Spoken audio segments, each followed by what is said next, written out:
Hello?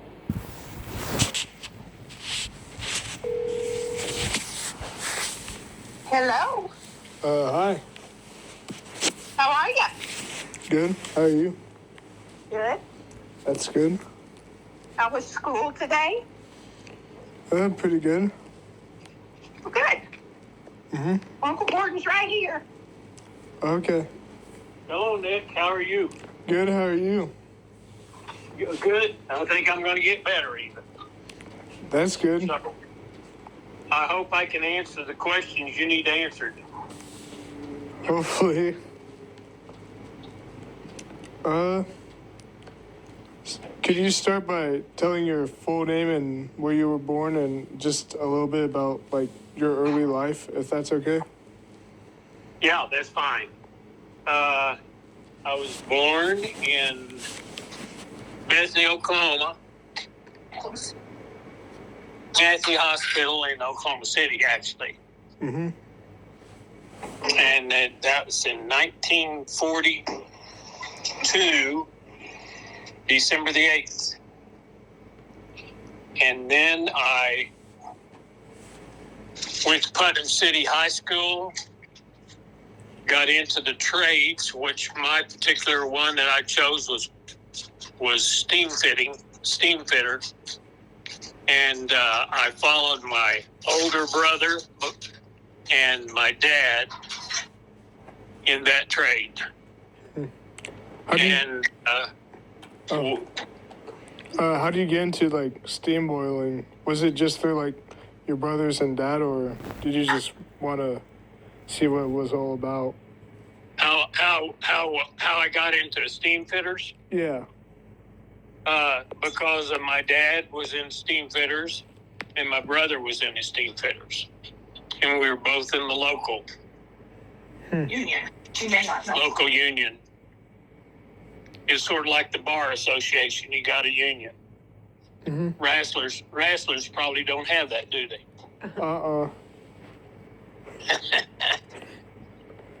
And then, so then basically what they had chosen, and my brother and my dad was pipe fitters local, specialized in temperature controls. So I started out working for Johnson Control. Am I going too fast for you? No, you're good. Okay. And so served my apprenticeship, broke out as a journeyman, and went to work for Johnson Controls. And so from the early 60s till 13, 14 years ago, when I retired, I was in that trade. Specialized in temperature controls, and then I went into boiler controls. Is that how, like, you kind of got into working around Oklahoma City? Correct. We have what we call union jurisdiction. And this local union here in Oklahoma City handles half the state. Then we've got a local union in Tulsa that handles the other half the state of Oklahoma. So what was kind of like a day-to-day thing that you do for that? We'd get service calls. For instance, if I was working for Johnson Controls, which I did 20-some years, we'd get a service call from a customer that needed assistance or repair or whatever. And this would be in the temperature controls and in the boiler controls. So was it... Oh. Go ahead. Was the boiler controls, did you guys just mainly specialize in, like, urban or, like, households, or, like, commercial or, like, both? It'd be commercial, and actually there's basically three categories: residential, commercial, and industrial.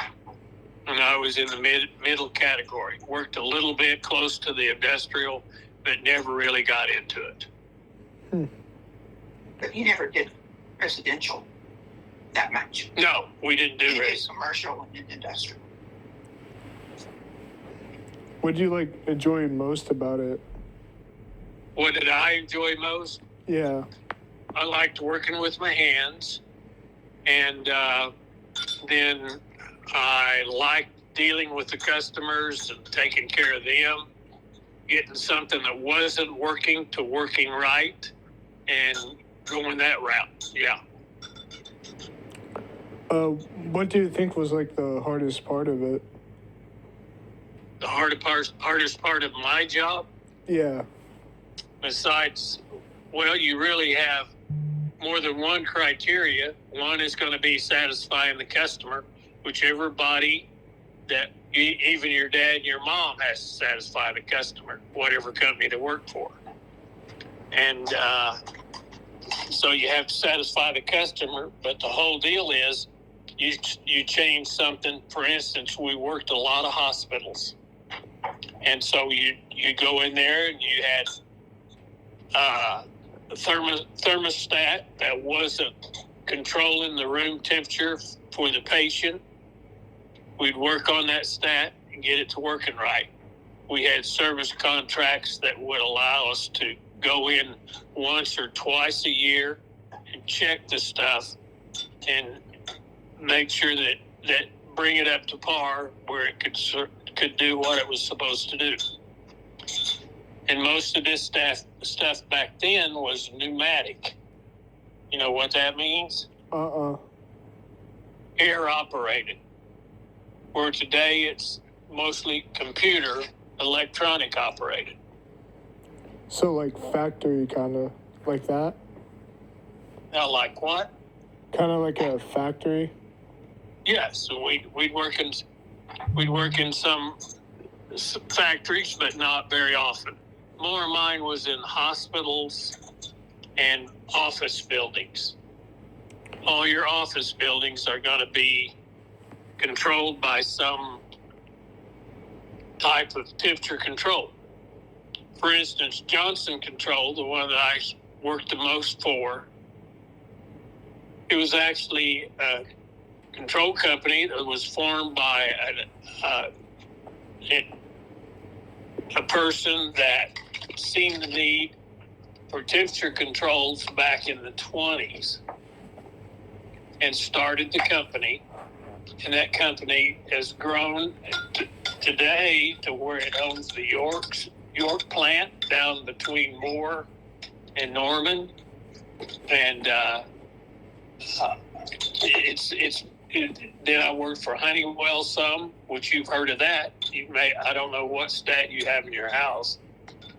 But a lot of these companies also did residential and industrial on top of commercial. So, is you doing that? Is that kind of like working on an industrial job? Is that how you ended up where you were on the day of like the bombing?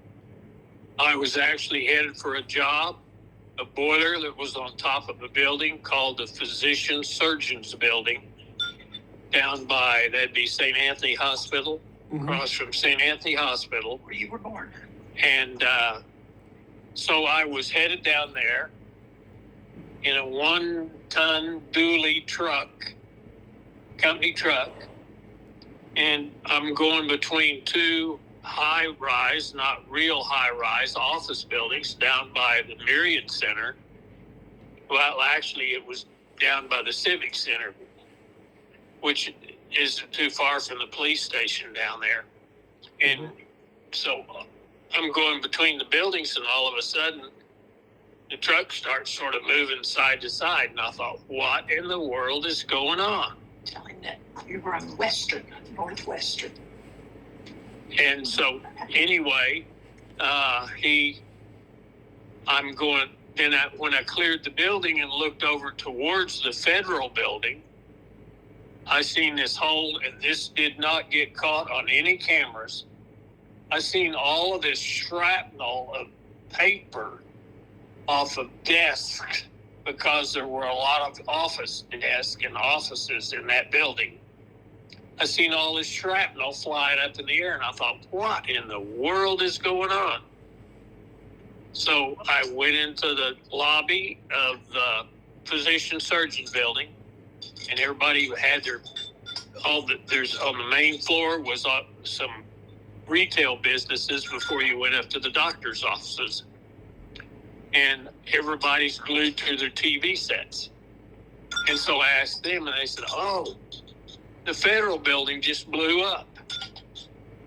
So that's where all this shrapnel of paper was going up in the air.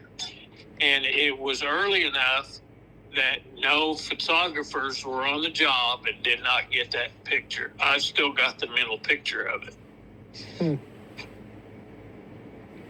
Did you see a aftermath of it, or was just all the shrapnel in the air all you saw? I did not go down to. I actually walked out on the roof because we had from the equipment room we had a door you could go out on the roof, and I seen all the emergency services and everything coming in, doctors coming into the hospital. Everything got real busy. And I thought, boy, I don't need to be in the middle of that. I want to go the other direction. And at this very same time, Karen was working at a cleaner's out here, which is, 5 miles? 6 miles from our house and 13 miles from downtown. Okay. So you could say 10 miles from the federal building. And she's working at a cleaner's. And she said all the doors rattled and all this. Well, then the news media picked up on it and started broadcasting. I mean, we've got three TV channels, and all of them are broadcasting that. But I've still got the paper shrapnel. Now, the aftermath was all the blood and guts stuff as far as the floors then pancaked, and they actually, you can get on YouTube and find a lot of documentary on this. They told how many seconds it takes for one floor to fall into the other floor, and when you started dropping floors on top of each other, they just all drove them down in the ground. And the people that were on that floor, consequently, would be part of it. But you didn't see any of that, though. No, I didn't go. I didn't. There's emergency. Everything was emergency vehicles. I didn't want to get in the middle of that. What was your reaction? Yeah. We went down to took the kids down to see this site probably a week or two later. Right. After it happened. A lot of people went down there right away. Some people took little kiddie swimming pools down there, so the search dogs could soak their feet when they were done searching. Because you've got all the reinforcement rod and glass, metal, and all that cratered off of these floors. Then the dogs are going through it, sticking their nose in, trying to find people that they can get out of there. And then eventually they got cranes and heavy equipment in there to move the stuff to allow them to get to where. And this went on until basically there wasn't anybody alive in the shrapnel. Did you guys know anyone who ended up in there in the attacks? No, we didn't know anybody. We didn't know anyone. No, we just knew it was a bad deal, and then as everything has come down the pike, evidently it was one of the worst things. I thought you guys went down there and viewed. They put a fence up around all that, started hanging dolls and all that, like they do. Oh, maybe. Yeah, I guess you wouldn't have been born. Yeah. Okay. So, okay. A couple of years before I was. Have you been to the memorial, Nicholas? I didn't even know there was one. There is one. Yes. And it's you real can check nice. out their website. It's real nice. They manicure it well and keep. We'll have to go down there sometime and come down. Mm-hmm. Yeah. So, and that's about my involvement on the whole thing. Did it like? I was up on top of the building to work on a boiler. Did it like kind of like change how you thought about like the city and like your work, or? I don't think I changed anything.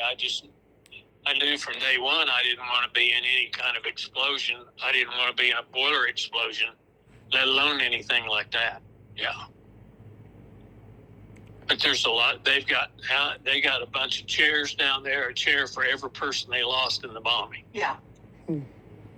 They call it bombing, and I guess it was a bombing. It was a package truck that he had the bomb in.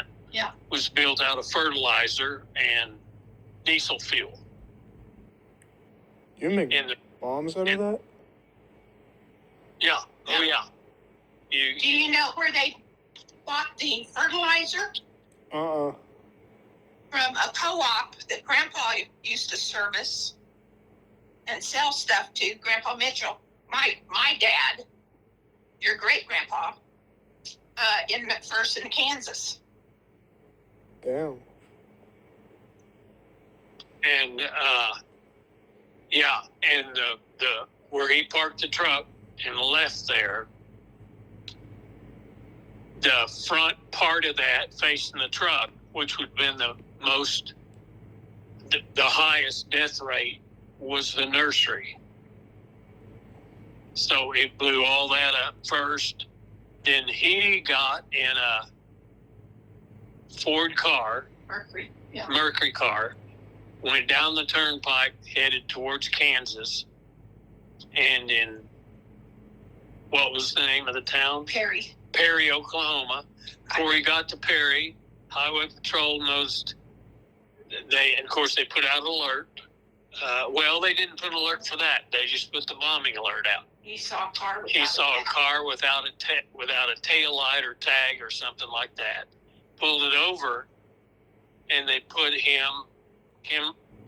Timothy McVeigh in the jail in Perry, Oklahoma. And so when they identified who it was, they already had him locked up in the jail in Perry. Do you think he if that never happened, if he could have gotten away or something? For a while, I think they would have caught him eventually. Yeah, he would eventually got caught up with. Basically, he was ready to self-destruct. He would give his life for whatever he could do on this damage thing. And he'd been through the military. So do you think it could have been some PTSD caused from the military, or an experience from the military that caused him to kind of? He was he leaned toward white supremacist, and he didn't like the federal government. And this was a federal building that he blew up. And he and two friends plotted all this, two of his army buddies. You know? Oh, my bad. You can keep going. Go ahead. And so what they were upset about how the federal government handled the Branch Davidians in Waco, Texas in 1993. And in what year was this? 1995. Okay, so April 2 9th. years later. 2 years later to the day. And so Timothy McVeigh and his two army buddies, they were out of the army by now, planned this and plotted it and figured out how to carry it off. And that's why they did Oklahoma City, was they were trying to damage the federal government. I don't know how you will write your paper, Nick, but, even Kelly and Kevin, Kelly was in high school, and Kevin was in middle school. His school is a mile west of where we live. Mm-hmm. And they felt it in their buildings. That's how powerful that bomb was. Were they put in like lockdown, or do you know? Oh, no, they didn't do any of that back then, Yeah. That wasn't a thing. Yeah, you didn't hear about lockdown in a school back then. So, In fact, you didn't even have policemen. You didn't have any checks, anything that checked you when you walked in or walked out or any of that. I don't think our schools do. I'm pretty sure that's just like the public schools near us. Yeah, the Catholic schools may not do that. I don't know. Yeah, I don't think we do that at Carroll or Capon. Maybe Capon. yeah. So, we all felt it, where we were, and it was loud, and we heard it. It was very loud. And, but Uncle Gordon was like 2 or 3 blocks away and saw all the paper debris falling down and was moving his truck around on the street. And so anyway, it was quite something. And one of our doctor's friends actually went down to St. Anthony to help with the load of people coming in. They thought they actually didn't need them as a rule. And not very few came in. Some more like OU Hospital, University of Oklahoma Health Hospital. Was that That's over by 13th and Lincoln. They got a lot of people there. That would have been one of the closer hospitals. So, yeah, if you want to, I'd look at the website if you need to for the Oklahoma City National Memorial. Mm-hmm. And it should bring you up on a lot of that stuff and fill in some blanks. And there's some, like, News 9.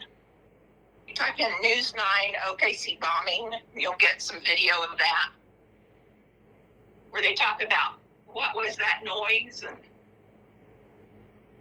And what I seen off the top of the building was basically, I didn't see a lot of policemen. I seen some policemen, but I seen fire equipment coming in. You heard all the sirens start going off, and here came I thought, I don't want to be in the middle of that. Did not sound fun. Yeah. Any other questions you can think of? That's it. Okay. Well, I hope I wasn't a disappointment to you last night. Oh no, you're fine. Okay. How's your ankle doing? Your mom said you were having a problem with that. Could be better, but it's good. Good. You think you'll live through it then? Yeah. Okay. That's good to hear. Mm-hmm. So, well, I hope you keep your brothers in line. I know you can't keep your mom and dad in line, so. I can try. There you go. Okay. That's good. Keep a positive attitude, right? Yeah. Yeah. Well, if you think of something else, Uncle Gordon will be out of commission probably tomorrow, but you could text Okay. me. I'm right here. Okay. Yeah, if I have any more, I'll definitely make sure to ask. Yeah, send me a text and I'll try to answer it. So, very good. She probably remembers more details than I do, because I'd be out there in the midst of it and then come home and she'd be telling stories to her. I will tell you this, Nicholas. That day, I knew Uncle Gordon was downtown. And so when I heard that bomb go off, I thought, oh my goodness, what if he was driving in front of that, when it went off? But I finally got I finally got a hold of him and he called me.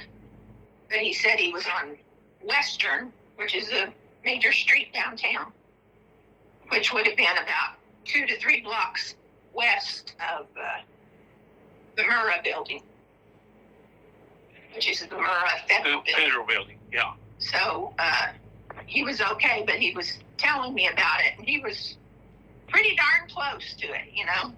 Yeah. But There were no cell phones. Mm-mm. No. There weren't cell phones back then. I had to page him and put in 911. I wore a pager, yeah. So he'd call me right back. Yeah. Because I didn't know where he was. But I usually don't call her back just because she does that. Yeah. Code back then. That's pretty funny.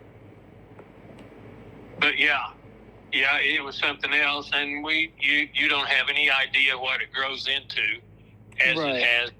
Yes, yeah.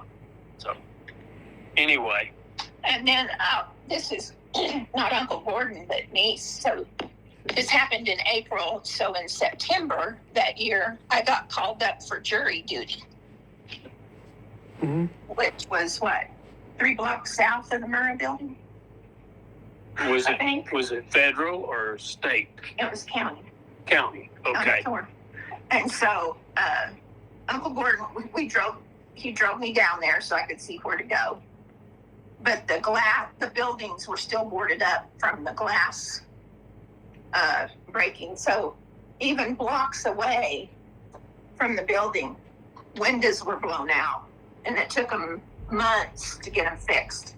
So it was just kind of eerie to go down there. I didn't really like it at all because it was still just very raw. But Right. Yeah, everything. First Baptist Church was probably 7 blocks from there, something like that. And on the whole, it would be the south side of the building. All the windows got damaged. In fact, what a lot of people did, they boarded steel mesh wire over it to where it supposedly couldn't happen again. But if you start blowing stuff up, it's going to happen. It's just like they show on TV now on the countries that are being bombed by Russia. You know, all those places over there. And then there, on either side, east and west, on the same street, there were 2 churches. One was the Methodist church, I think, and one was the Catholic church. And one of them, I don't remember which one, said it was moved 2 or 3 inches Wow. Off the foundation. off the foundation. Yeah. So And these are pretty good-sized churches. big old stone church. So I'd get on that website. I think they'll have stuff that you'll find interesting.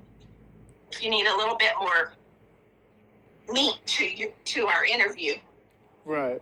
No, And- I definitely will. And YouTube, like I said, News 9. OKC Bombs will have some good video. You can just see what happened. Right. Yeah, it was quite a day. Sounded like it. Yeah. Something else. Something you really don't want to go through. Again. Yeah. So, well, thanks for putting up with us. Oh no, I'm good. Okay, So- great. Yeah, thank you. I think it was more of my mom though. Do you feel good about what we've told you? Yeah. No, it's Okay. actually like really good. Okay. Well, Uncle Gordon was up close and personal, and the kids and I were about 10 to 13 miles away. So, that's pretty crazy. No, I didn't think that the bomb would have been felt like that far away. Yeah, and I'm going to send you a link if I can find it to, there's this podcast about the FBI, Uh-huh. and this lady, retired agent, has 2 FBI agents on there talking about the Oklahoma City bombing what happened, how they figured it out, and Kansas played a major part in this whole thing. So, because that's where they built the bomb and bought the fertilizer, rented the truck. And they had found receipts on all that. Yeah. And so it's real interesting. I think you'll enjoy it. Mm-hmm. So I'll get on there and find them for you and send the podcast to you. That sounds really good. Yeah. Thank you. So is your mom still there? Oh, yeah, she's right next to me. Oh, okay. So, anyway, like I said, tomorrow or Friday when you're working on your paper, if you think of something you need to ask about, just send me a text and I'll try to get back to you. Okay, thank you. You're welcome. Well, tell your brothers hello for us, and I will. good talking to you. Mm-hmm. Same here. Love you guys. Okay. Good luck Is that tomorrow it? morning, too. You think you got enough? Yeah. Yeah, okay. Well, I'll shut up. Oh, no, you're good. We'll let you go eat supper, so. Love you. Thank you so Love much. you. Thank you. Love you too. You guys behave yourselves, okay? We will. All right. Bye-bye. too. Love you. Bye-bye. Love you too.